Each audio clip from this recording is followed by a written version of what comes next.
স্বজনদের বুক ফাটা আর্তনাদ। সৌদি প্রবাসীর স্ত্রীসহ ৩ জনকে ছুরিকাঘাতে হত্যা।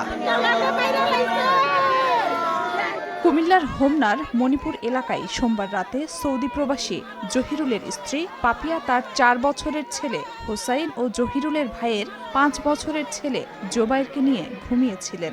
এ সময় দুর্বৃত্তরা তাদের ছুরিকাঘাতে হত্যা করে পালিয়ে যায়। সাড়া শব্দ না পেয়ে মঙ্গলবার সকালে স্থানীয়রা খোঁজ নিতে গিয়ে দেখেন মেঝেতে তাদের মরদেহ পড়ে আছে।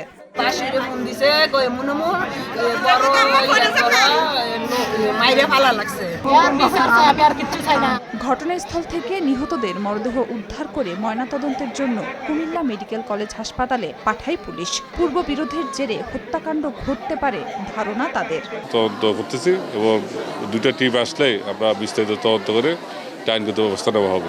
ঘটনাস্থল থেকে একটি ছুরি উদ্ধার করেছে আইনশৃঙ্খলা বাহিনী। সময় সংবাদ, কুমিল্লা।